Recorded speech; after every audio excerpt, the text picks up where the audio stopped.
What's good? What's good? What's up, Brooklynites? Thank you for another show and joining us for another show. We're educated, elevated, just a little bit ratchet. And we're here with another Circle of Friends talk. So, Caramel, SO. What's good? What's going on with you? Hectic week. Yeah, hectic fucking week. Yeah. That's for sure. And it's sad because it's only Tuesday. Right? I know, right? It feels like Thursday. You ain't lying. I mean, back to school has been critical. Yeah, I had to deal with that element in a long time. The school has been tumultuous, okay? Oh yeah, both y'all gotta deal with that. Good Lord. Damn, I only deal with it in the form of the traffic. Oh my God, the traffic got crazy in the last 2 days. That's true. That's because school just started. Yeah, that's school. Everybody feeling it from different angles. And there we go. It's like COVID is kind of like fading out. No more quarantine. Everybody used to get in where they used to be in like 20 minutes, 30 minutes. That time is over.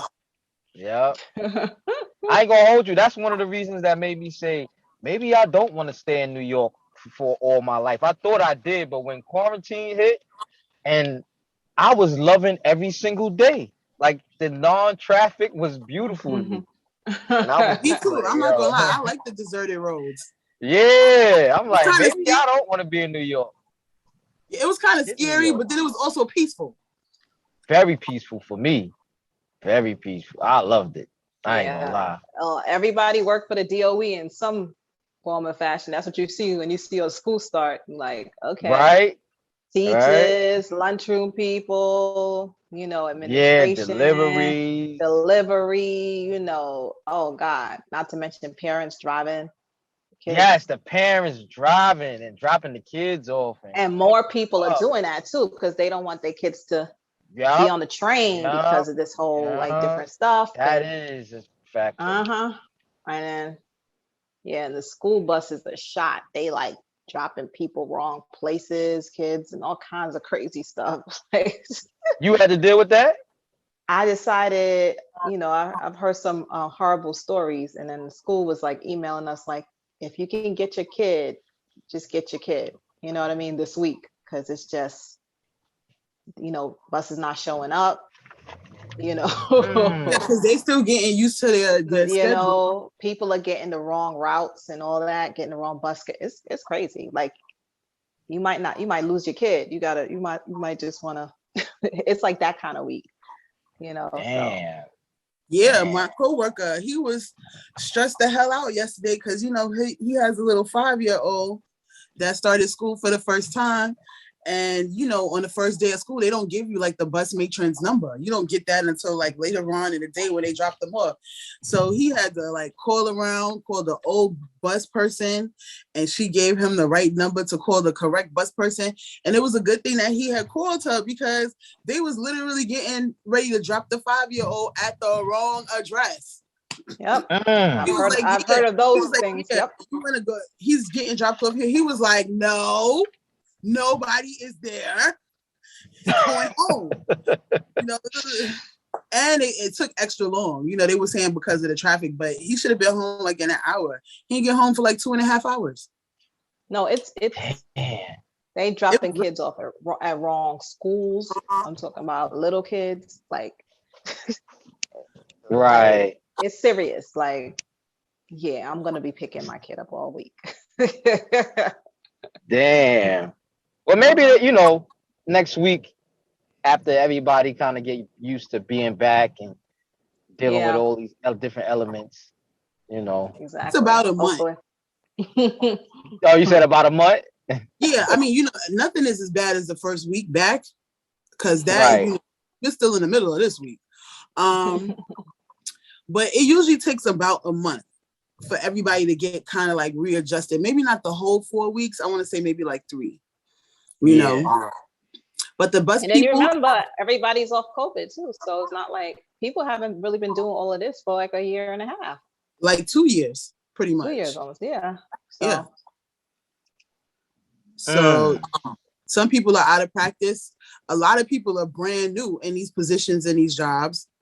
So, which they had no idea what the hell they were doing before COVID. So it's a whole brand new protocol and everything like that. So yeah.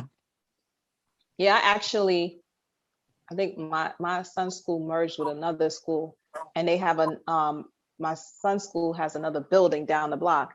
And when I went to his school to get him on Monday, they were like, "Oh yeah, there's certain classes, this grade to this grade's over there on the other block." I got there like 3:15. It was long lines, everybody waiting, having a grade holder up in their hands and all that. And then I didn't get in. I was there at 3:15. I didn't get in until 3:55. When I got in there, it was like, "Oh no, you're at the wrong spot." Oh, nah.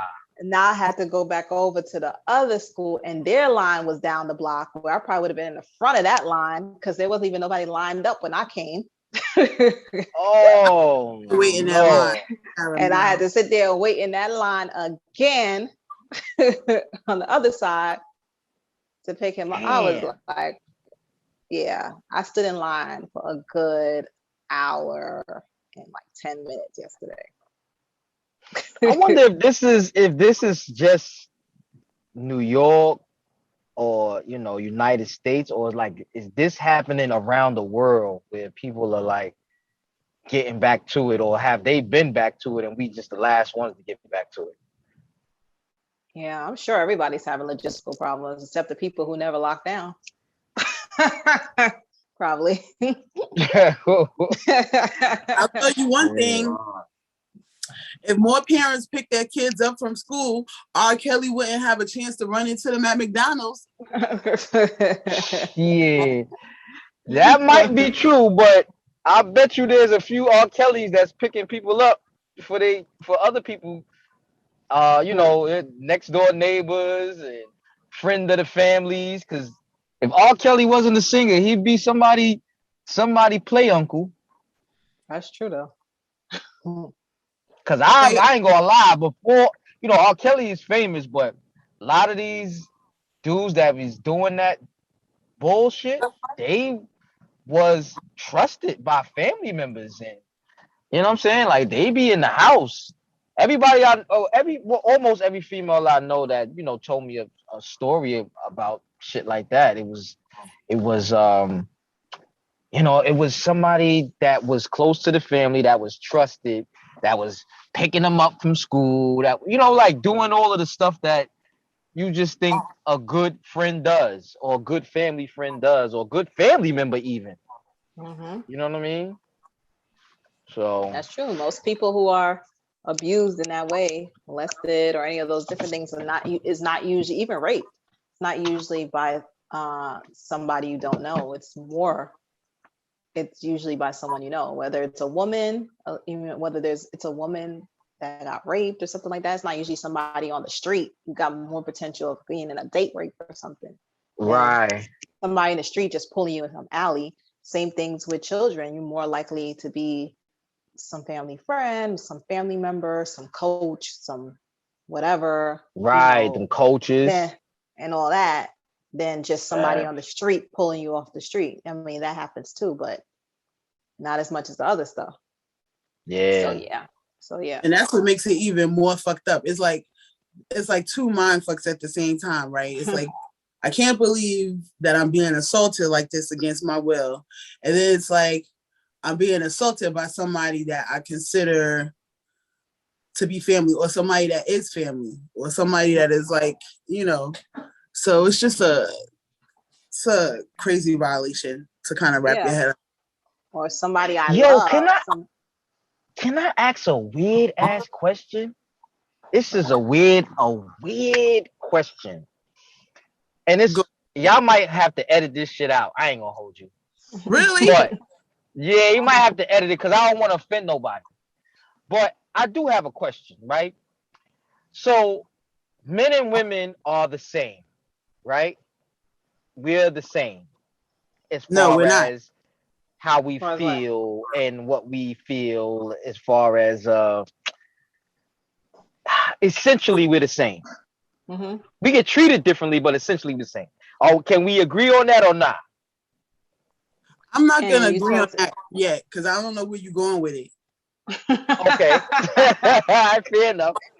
All right. So if a family member, no, I'm gonna go friend, family friend, older family friend. If Mhm, I'm mm, 13, 14, and the mhm, older family friend, female, finds me attractive, and I find her to be attractive, mhm, but she's older than me, I'm intimidated by her, and she starts to, secretly um make these moves on me and entice me and excite me physically. mhm, And she does a little bit of this, she does a little bit of that, right? mhm, When I get older, I mhm, have no form of victimization attached to that whole experience. As a matter mhm, of fact, I actually take a little slight bit of pride in it, as like I got introduced kind of early, and the girl was bad and she was pretty and right. mhm. So my question to for a female is it the same thing? Like, if all right, so I spoke to somebody who told me that they were uh I guess we're gonna use the word molested, right? I'm gonna use that word, that they were molested when they were younger. And I asked them that same question, and I said, did you feel like you were, taken advantage of, or you felt victimized? Mhm. And they said yes. And I said, what what could have changed that experience for you, like for you not to have felt that way, Mhm. besides, your age difference? And she said, if he was attractive. And I said, Okay. hmm. So is that kind of attached to the feeling of being molested or not, is how you personally felt about the person doing it? Were you like, if you were attracted to them before they did anything, do you now not feel like you were molested? Now, what is the age with the boy with the? I know you said the boy was Let's 13, say and the, 14 and 21. for the girl and the boy, or for even with, I mean, Either or. okay, 14 and 21. Yeah. Okay. So you're saying if you're attracted to them, is that Meaning, like, if considered? the younger boy or the younger girl are attracted to the older 21-year-old, whether the older person was a male or a female, when they, you know, initiated any sexual act with the younger person, does it change because the younger person is sexually attracted to the older person? Caramel, Okay. I'll allow you to answer first. Go. No, it doesn't Okay. change for me. No, I don't feel that way, because I feel like the reason why maybe for a young man he might consider it not being molested or whatever is because how we're socialized. You know what I mean? In our society, a young man keeping their virginity or keeping their um, purity is not something that's pushed, right? And Mm-hmm. also, um, even when you're interacting with, even when people are interacting with their sons, they're never telling, a lot of people don't tell their sons, oh, don't let nobody touch you. You know what I'm saying? Maybe a little bit more now, but maybe not, Right. you know what I mean? Before, because I know a lot of people that was like their babysitter or, you know, but at any point that someone who's, older than you, significantly, I'm not talking about I'm 14, you 15, I'm 14, you're 21. You're considered an adult. I'm not considered an adult. I got a couple of years. But I think the reason why a lot of guys may not see it that way is because how it's socialized. When people say, "Oh, you get props for it." Do I think that internally, maybe if it wasn't put like that, and some people feel the opposite way too. Some guys feel like they were taken advantage of, but because of the way the society kind of looks at it and the way it's talked about, how male, I think the way males are looked at in terms of that kind of sexuality stuff, it it gives them a different perspective of it. I mean, a lot of them a different perspective of it, but it's still someone taking, using their relationship with you, using their trust, the trust you have for them. You know what I mean? And using your age or whatever, knowing as the older person that you're not supposed to be doing that. Now, in terms of that attractive thing too, the whole like, if I'm attracted to you, doesn't make a difference.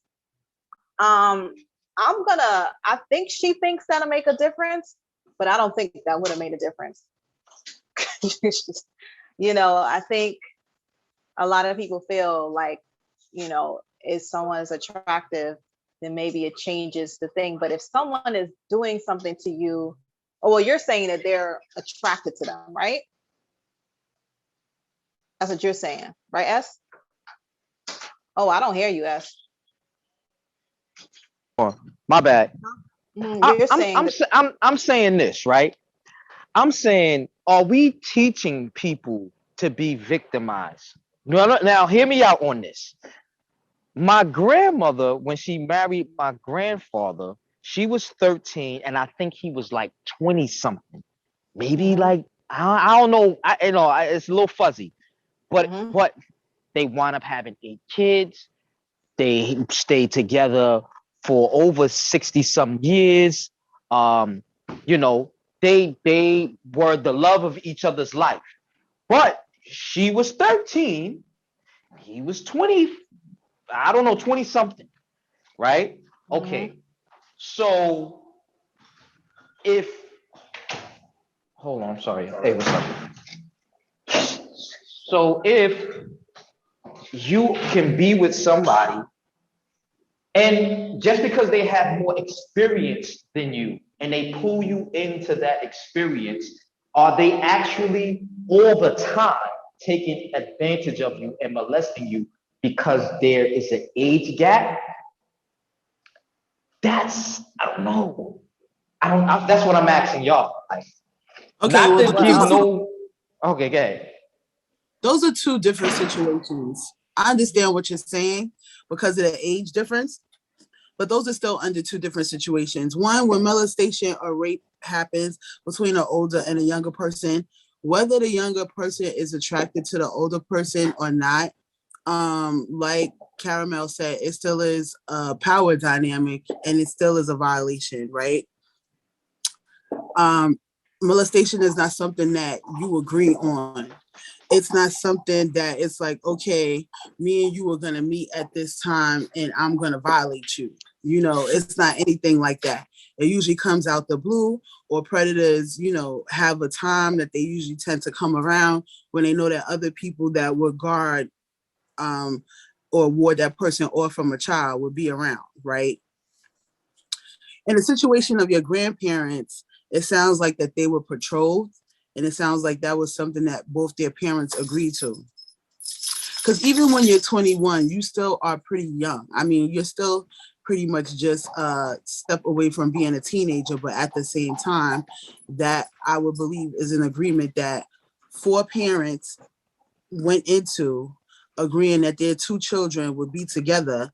And then from that, they would produce family, or, they would be able to share in each other's shared wealth in that kind of way. Because that's what used to happen back then. I think another reason that happens a lot back then is because people didn't have a long lifespan.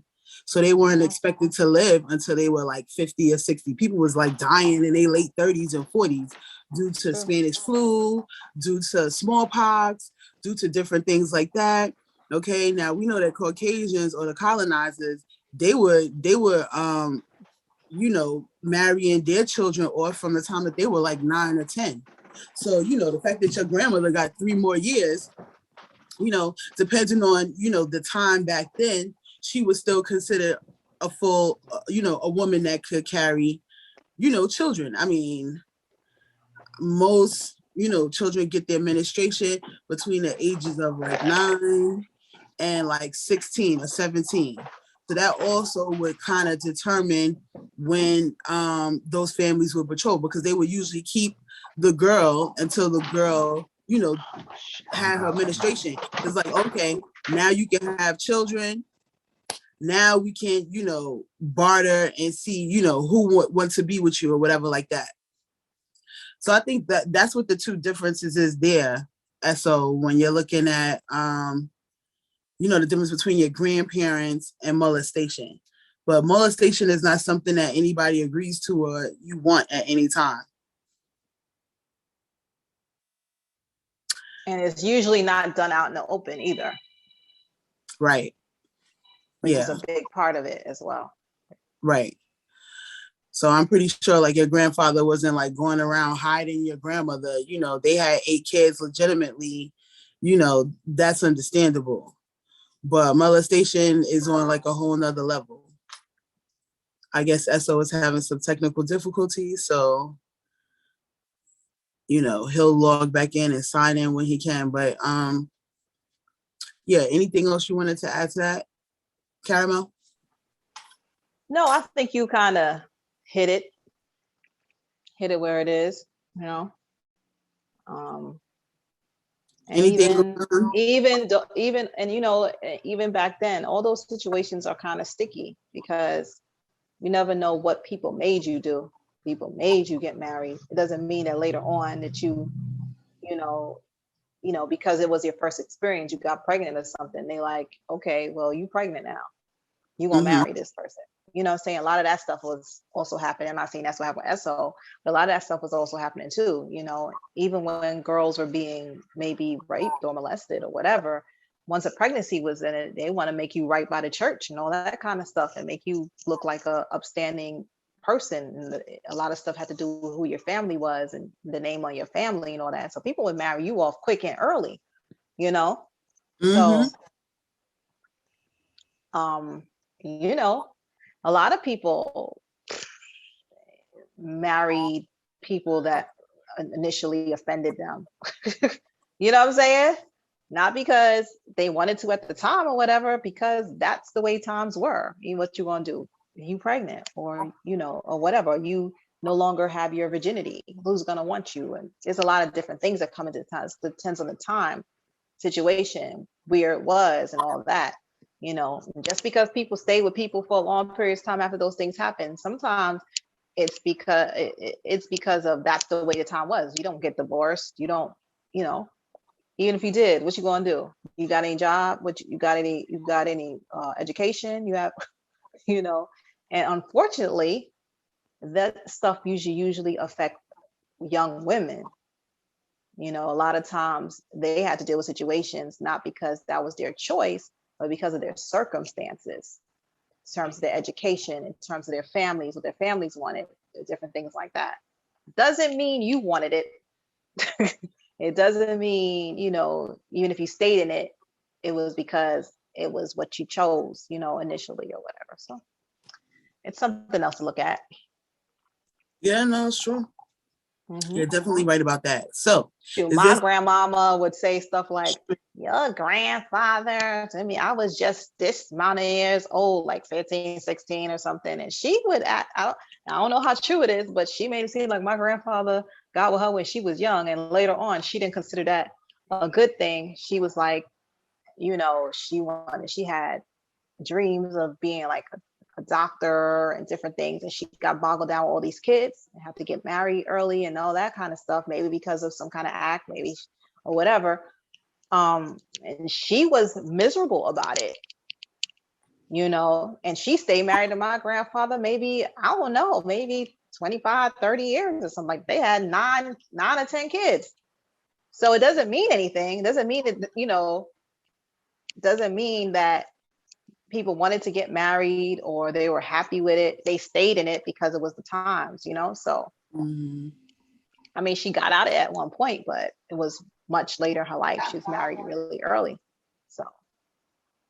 Yeah, and so sorry, I know you were having some technical difficulties. Did you hear Yeah. that I said before you got off about the differences between the two? Yes, I did. And I agree with you. I agree with you. I just, was thinking that sometimes, we're taught certain things, and some of the things that we're taught is kind of like in a box, and they don't always fit for every little situation. There are times where the person that's younger could actually be the more experienced and actually be an aggressor and can kind of take advantage of somebody who may not be as bright or as experienced as the younger person. I mean, it's rare. I don't think it's like a thing that's all the time, but a younger person can definitely take advantage of an older person depending on the just the circumstances. Yeah, the circumstances. Mm-hmm. There's some people who just they've been in the house all the time and they was raised under certain guidelines and certain religious restrictions, and then when they get outside, somebody might have them about 4 or 5 years, but they know, like, you're not used to this, you're not as fast paced and you're not up on this, and they might exploit them from anything from sex to money, but because they're not of a certain age, it's like, you should have known better. But not all the time, and not every time.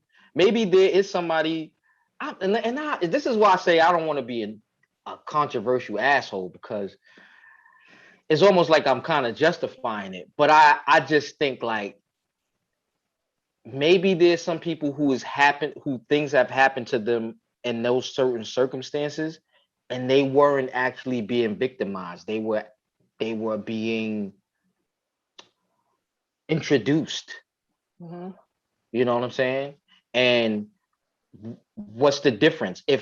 Is the difference the mentality of the person that's taking the experience? Because like I said, if I'm a male and this beautiful older woman, God forbid she's a teacher or something like that, that's always been the fantasy for a lot of young males, that the teacher or the the older person of authority, not to go into detail, but right. I mean, yeah, I understand what you're saying. Right. It's like it's been put as some kind of like fantasy, right? Right. Yeah. Like some fantasy, but I don't know if like and if that's ain't that really kind of the point of equal rights? Equal rights kind of say that I'm no different than you, mm-hmm. and because I'm a female doesn't mean anything, as far as comparatively to a male. So why can't a woman be like, oh yeah, I want it, old boy? Because most of the times it's not wanted it. right. And that's why I said that's what I initially said. Homegirl said when in her moment of truth, because I don't think she would ever say this to anybody else who been victimized. Well, did you like him? No, but I'm thinking, I actually call her in a moment of truth. I don't even know how I worded it, but it boiled down to, I wasn't attracted to the older guy who did that. But maybe if I was, maybe I might not have such a bad look on it. But then what if you don't have that bad look on it, right? And then you turn on the TV and then you see, oh, he took advantage. He this, that. You are a victim. Now are you kind of like, you know what I'm saying? Move towards a victimization mind all of a sudden? Just based on your... This is what it comes down to, right? Mm-hmm. When you teach children right and wrong, you also teach them, well, I'm hoping that parents are teaching them about consent, right? Mm-hmm. Which involves giving consent to touch, making sure you have consent before you return touch, things of that nature. Whether a young man, even in his fantasy mind, wanted to be with a teacher, or let's say an adult woman that he finds attractive, it still is a violation of, one, his development, right? Because depending on how old he is, there's really not much that he could do for you as an older woman. And as an older woman, you're using your position and your power over that young male, right? He's also an impressionable mind. So he could take that a couple of different ways, like, oh, getting women is easy. This is going to be, that's to be expected. Or I'm going to make women treat me like this. And if they don't, I'm going to disrespect them. Or this is, oh my God, I can't believe this is happening, whatever the situation is. However he interprets it, it's not going to happen overnight. It can happen over a course of years. It is also going to affect how they relate with the opposite sex, what they expect from the opposite sex. You see what I'm saying? Mm-hmm. So in a lot of ways, unless this older woman is having these conversations with him and then engaging in this, and even if so, that is still wrong, right? There are a lot of pieces to unpack when you do things like that, especially to a very impressionable, still developing mind. Right. Yeah, because it could set up how you interact with people, and it's going to definitely set up and how he all that. interacts with women. And Right. it's gonna set up how he interacts with his mother from then on. You see what I'm saying? So it also robs the parent of being able to introduce that conversation, because of course they know their child better than anybody else. It's not just about seeing, having a grown woman lusting after your son, because junior high schoolers, some of them look like grown men.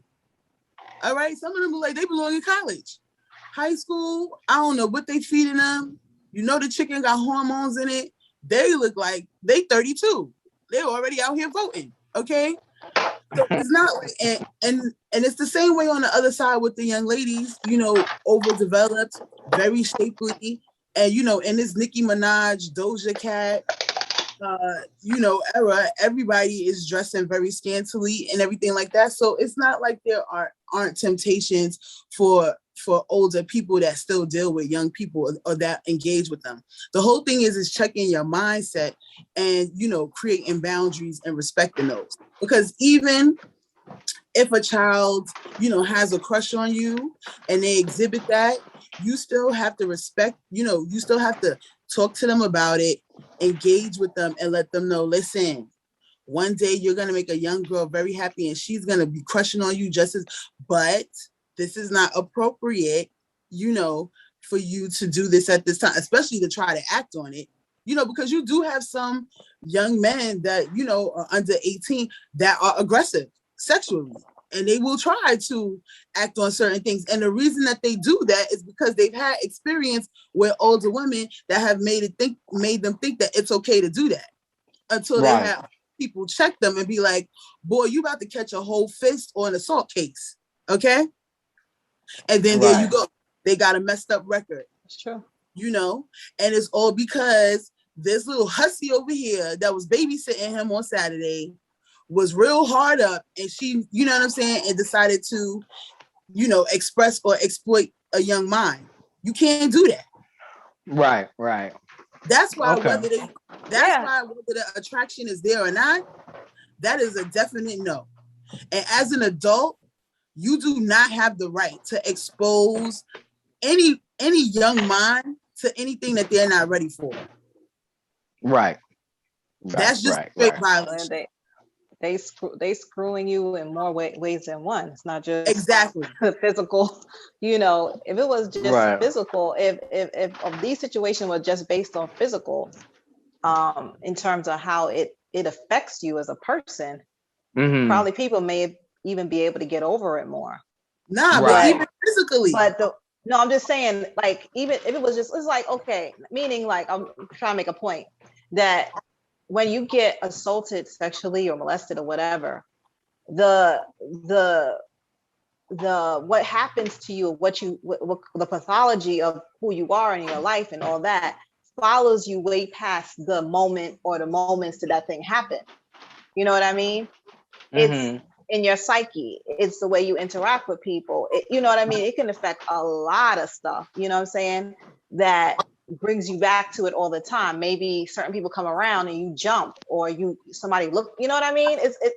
It's true. There's a lot. There's a causes lot. triggers. Yeah, it's a lot to unpack. It's not just even just those physical moments of whatever happened. It's how it's affected you, how you've grown up, how you interact with partners and different people, how you trust people. You know, after those things happen to you, it's very difficult for you to trust people. You know what I mean? You a lot of times. Stay tuned for part 2. It's coming up shortly.